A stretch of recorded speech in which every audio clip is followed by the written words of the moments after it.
Hi friends, എല്ലാവർക്കും പുതിയൊരു വീഡിയോയിലോട്ട് സ്വാഗതം. അപ്പോൾ നല്ല സോഫ്റ്റ് ആയിട്ടുള്ള ഇഡ്ലിയുടെ കൂടെ നല്ല ചൂടുള്ള സാമ്പാറൊക്കെ ഒഴിച്ചിട്ട് കഴിക്കാൻ ഇഷ്ടമല്ലാത്ത ഒരു മലയാളി ഉണ്ടാവില്ലല്ലേ.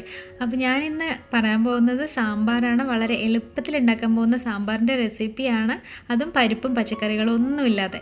അപ്പോൾ അതിന് വേണ്ടിയിട്ട് ഞാനിപ്പോൾ എടുത്തിരിക്കുന്നത് 2 തക്കാളി എടുത്തിട്ടുണ്ട്.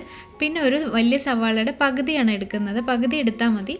എന്നിട്ട് ഇതുപോലെ കട്ട് ചെയ്തിട്ട് പിന്നെ വെളുത്തുള്ളി എടുത്തിട്ടുണ്ട്, ഒരു കഷ്ണം, 2 പച്ചമുളകും എടുത്തിട്ടുണ്ട്.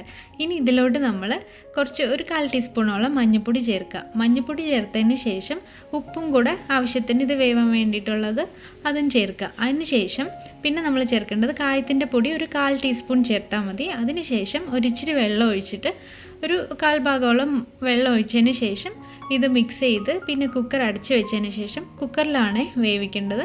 ഇതിനി വേവിക്കാം. ഇതൊരു 3 വിസിൽ വരണം. ഇപ്പോൾ ഇതേ 3 വിസിൽ വന്നു കഴിഞ്ഞിട്ടുണ്ട്. ഇപ്പോൾ ഇതെല്ലാം ഇങ്ങനെ ഈ ഒരു പരുവായിട്ടാണ് കിടക്കുന്നത്. ഇനി നമ്മൾക്ക് ഇതുകൊണ്ട് നന്നായിട്ട് ചതച്ചെടുക്കുകയാണ് ഇത് ചെയ്യേണ്ടത്. ഇനി അഥവാ ചതയ്ക്കേണ്ട അല്ലെങ്കിൽ ഇങ്ങനെ ചതയ്ക്കാൻ ഇഷ്ടമല്ലാത്തവർക്ക് നമ്മൾ ഇത് ആറിയതിന് ശേഷം മിക്സിയിലിട്ട് ഒന്ന് അരച്ചെടുക്കുകയും ചെയ്യാം. ഒരുപാട് പേസ്റ്റ് ആക്കണ്ട, ചെറുതായിട്ടൊന്ന് അരച്ചെടുക്കാം. അപ്പോൾ ഇതേ ഞാനിതെല്ലാം ചതച്ചെടുത്തിട്ടുണ്ട്. ഇനി നമ്മൾക്ക് വേറൊരു പാത്രം എടുത്തിട്ട് അതിലോട്ട് എണ്ണ ഒഴിക്കാം. ഏതെണ്ണ വേണമെങ്കിലും ഒഴിക്കാം കുക്കിംഗ് ചെയ്യുന്ന. പിന്നെ അതിന് ശേഷം കടുക് ഇടുക, പിന്നെ ജീരകം ഇടുന്നുണ്ട് ഒരു 1/4 ടീസ്പൂൺ, ഉലുവ ഇടുന്നുണ്ട് ഒരു 1/4 ടീസ്പൂൺ. അതിനുശേഷം വറ്റൽമുളക്, പിന്നെ ഇടേണ്ടത് ഒരു പകുതി സവോള ഉണ്ടല്ലോ, അത് ഇതുപോലെ ചെറുതായിട്ട് അരിഞ്ഞു വെച്ചത്, അതും കൂടെ ഇട്ടിട്ട് ഒന്ന് വഴറ്റിയെടുക്കുകയാണ്. വഴണ്ട് വരുന്ന സമയം കൊണ്ട് നമ്മൾക്ക് 1 ടേബിൾ സ്പൂൺ പൊരികടല എടുത്തിട്ടൊന്ന് പൊടിച്ചെടുക്കാം. പിന്നെ നമ്മൾക്ക് ഇപ്പം വഴണ്ടതിന് ശേഷം 2 സ്പൂൺ മല്ലിപ്പൊടി ഇടണം. പിന്നെ എരിവിനനുസരിച്ച് മുളക് പൊടി ഇടുക. ഞാനൊരു 1/2 സ്പൂണേ ഇടുന്നുള്ളൂ. പിന്നെ സാമ്പാർ പൊടി ഒരു 1.5 സ്പൂൺ ഇടുന്നുണ്ട്.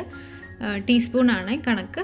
അപ്പോൾ അതിന് ശേഷം ഒന്ന് നന്നായിട്ട് മിക്സ് ചെയ്യുക. അതിൻ്റെ ആ പച്ചമണം എല്ലാം മാറിയതിന് ശേഷം നമ്മൾക്ക് മല്ലിയിലയും കറിവേപ്പിലയും കൂടെ ഇടാം. ഇനി മല്ലിയിലയൊന്നും ഇല്ലെന്ന് വെച്ചാൽ കുഴപ്പമില്ല, ഇടേണ്ട ആവശ്യമൊന്നുമില്ല. ഇനി നമ്മൾ ആ പൊടിച്ച് വെച്ച പരിപ്പുണ്ടല്ലോ, പൊരികടല, അത് ജസ്റ്റ് ഒന്ന് വെള്ളം ചേർത്തിട്ട് ഇതിലോട്ട് ഒഴിച്ചൊന്ന് മിക്സ് ചെയ്യുക. ഇതൊന്ന് മിക്സ് ചെയ്ത് വരുമ്പോഴത്തേക്ക് നമ്മൾക്ക് നമ്മുടെ ഇതുണ്ടല്ലോ ചതച്ച് വെച്ച തക്കാളിയും ഉള്ളിയും എല്ലാം കൂടെ അത് ഇതിലോട്ട് മിക്സ് ചെയ്തിട്ട് ആവശ്യത്തിന് വെള്ളം ചേർക്കുക. ഇങ്ങനെ നല്ല കുറുകിയിട്ടുള്ള സാമ്പാർ വേണമെങ്കിൽ കുറച്ച് വെള്ളം ഒഴിച്ചാൽ മതി. അതിനുശേഷം ഇച്ചിരി ഉപ്പ് കുറവുള്ളതുകൊണ്ട് ഉപ്പ് ചെക്ക് ചെയ്തിട്ട് ഞാനിപ്പോൾ കുറച്ചുകൂടെ ഉപ്പ് ചേർത്തിട്ടുണ്ട്. ഇനി ഇത് നന്നായിട്ടൊന്ന് തിളപ്പിച്ചെടുക്കണം. പിന്നെ ഉള്ളി നമ്മൾ കൂടുതൽ എന്ന് വെച്ചാൽ സവോള കൂടുതൽ ചേർക്കാതിരിക്കുന്നതാണ് നല്ലത്. അത് ഇച്ചിരി മധുരം ഉണ്ടാവും അഥവാ കൂടുതൽ ചേർത്ത് കഴിഞ്ഞാൽ. അപ്പോൾ ദേ നന്നായിട്ട് സാമ്പാറൊക്കെ തിളച്ച് വന്നു കഴിഞ്ഞു. അപ്പോൾ അത്രയേ ഉള്ളൂ, നമ്മുടെ സാമ്പാർ റെഡി ആയിട്ടുണ്ട്.